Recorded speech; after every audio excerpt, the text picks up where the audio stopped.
नमस्कार, समाचारों के साथ मैं संयुक्ता बैनर्जी। सबसे पहले मुख्य समाचार।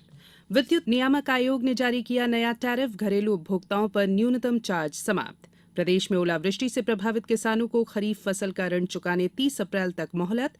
60 करोड़ का अतिरिक्त ब्याज का भुगतान सरकार करेगी।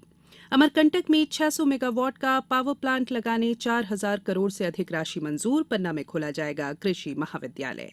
और भोपाल में यातायात के दबाव को कम करने बड़ी झील भोजताल पर रोपवे और केबल कार संचालन की संभावनाओं का होगा अध्ययन। अब समाचार विस्तार से। राज्य विद्युत नियामक आयोग ने कल वर्ष 2023-24 के लिए नया टैरिफ जारी कर दिया है। इसमें बिजली की दरों में औसत 1.65% की बढ़ोतरी की गई है, जबकि पिछले साल की तुलना में महंगाई 9.3% बढ़ी है।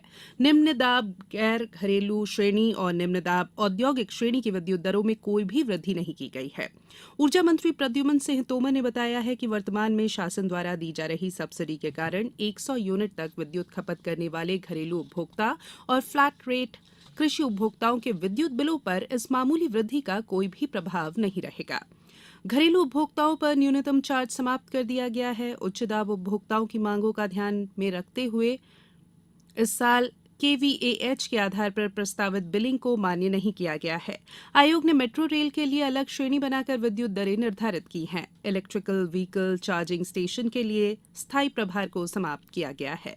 वर्तमान दरें 1.13 रुपए में 16 पैसे प्रति यूनिट की कमी की गई है। उपभोक्ताओं को कोई भी मीटरिंग चार्ज नहीं लगेंगे।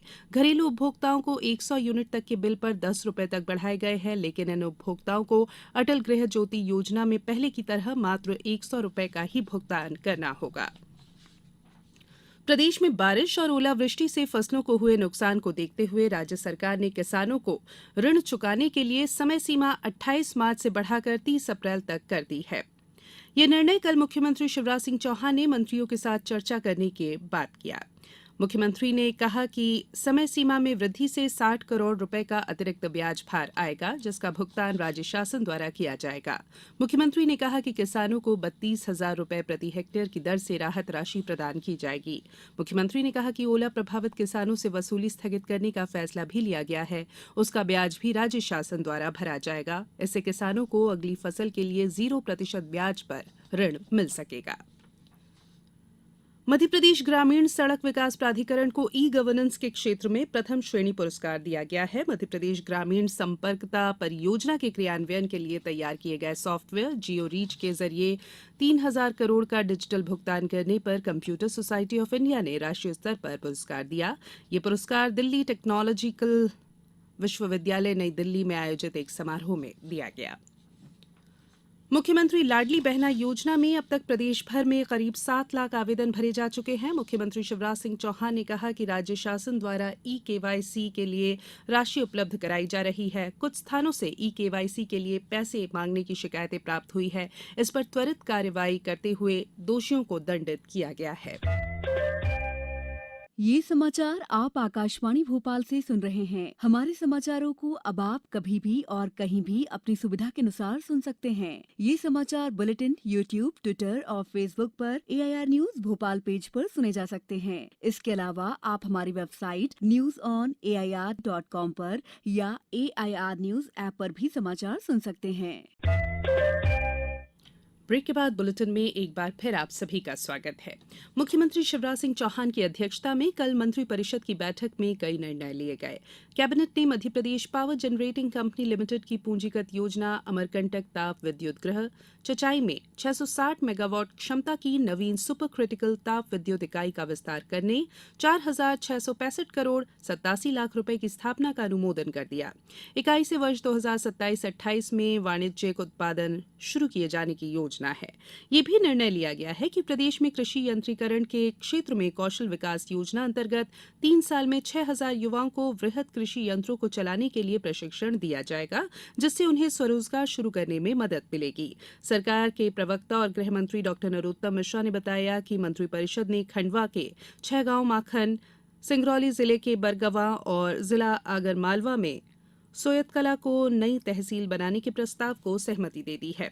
वहीं श्योपुर जिले की चेटीखेड़ा वृहद सिंचाई परियोजना को मंजूरी मिली है। इसकी लागत करीब 539 करोड़ रुपए है। उन्होंने बताया कि जवाहरलाल नेहरू कृषि विश्वविद्यालय जबलपुर के अंतर्गत जिला पन्ना में नवीन कृषि महाविद्यालय की स्थापना किए जाने के लिए भी कैबिनेट ने स्वीकृति दी है।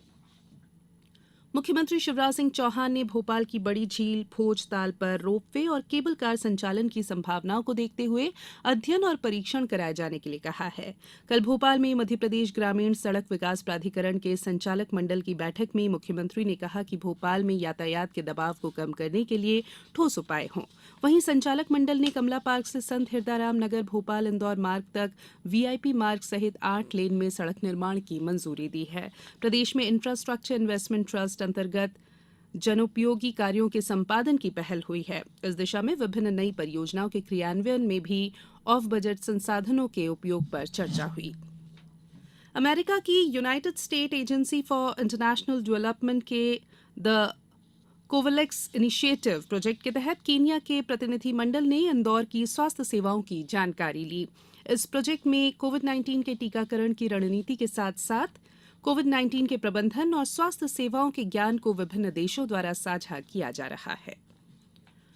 भोपाल में कल वृहद परियोजना नियंत्रण मंडल की बैठक में बहौरीबंद परियोजना के लिए 1,000 करोड़ से अधिक की राशि का प्रशासनिक अनुमोदन किया गया। इस परियोजना से कटनी जिले के 151 गांव में 32,000 हेक्टेयर क्षेत्र में सिंचाई सुविधा उपलब्ध होगी। वहीं शहीद इलाब सिंह परियोजना के लिए 720 करोड़ की मंजूरी दी गई। हरदा जिले की इस परियोजना से 118 गांव के 26,890 हेक्टेयर क्षेत्र में सिंचाई हो सकेगी।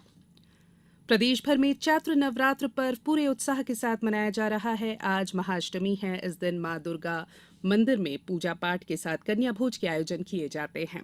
आगरमालवा जिले के माता के 8वें स्वरूप महागौरी के रूप में कुल देवी की विशेष पूजा अर्चना की जा रही है। इसके साथ ही हवन पूजन भी किया जा रहा है। नलखेड़ा स्थित पीताम्बरा सिद्धपीठ मां बगलामुखी मंदिर पर देश भर से आने वाले श्रद्धालुओं की भारी भीड़ देखी जा रही है। राजधानी भोपाल में शिव महापुराण कथा का आयोजन किया जा रहा है। वहीं रामनवमी पर गुरुवार को नीमच में श्री भादवा माता परिसर में श्री राम केंद्रित भजन गायन, लोक गायन और समूह नृत्य का आयोजन किया जा रहा है। छतरपुर में रामनवमी के त्योहार को देखते हुए जिला प्रशासन द्वारा शांति व्यवस्था और सांप्रदायिक सौहार्द बनाए रखने के लिए शहर के प्रमुख लोगों के साथ बैठक की गई। अब कुछ समाचार संक्षेप में। मुरैना में जनसुनवाई के दौरान कल 96 में 81 आवेदनों का निराकरण करने के निर्देश संबंधित अधिकारियों को दिए गए। मुख्यमंत्री शिवराज सिंह चौहान के कार्यकाल के 3 साल पूरे होने के उपलक्ष्य पर भारतीय जनता युवा मोर्चा ग्वालियर महानगर द्वारा कल जिले के सभी मंडलों में बाइक रैली निकाली गई और शिवपुरी जिले में कल हायर सेकेंडरी की परीक्षा के दौरान शिक्षा विभाग की टीम ने अलग अलग केंद्रों पर जाकर 6 परीक्षार्थियों को नकल करते पकड़ा। अंत में बुलेटिन के मुख्य समाचार एक बार फिर। विद्युत नियामक आयोग ने जारी किया नया टैरिफ, घरेलू उपभोक्ताओं पर न्यूनतम चार्ज समाप्त। प्रदेश में ओलावृष्टि से प्रभावित किसानों को खरीफ फसल का ऋण चुकाने 30 अप्रैल तक मोहलत, 60 करोड़ का अतिरिक्त ब्याज का भुगतान सरकार करेगी। अमरकंटक में 600 मेगावाट का पावर प्लांट लगाने 4,000 करोड़ से अधिक राशि मंजूर। पन्ना में खोला जाएगा कृषि महाविद्यालय। और भोपाल में यातायात के दबाव को कम करने बड़ी झील भोजताल पर रोपवे और केबल कार संचालन की संभावनाओं का होगा अध्ययन। इस बुलेटिन में इतना ही। इजाजत दीजिए। नमस्कार।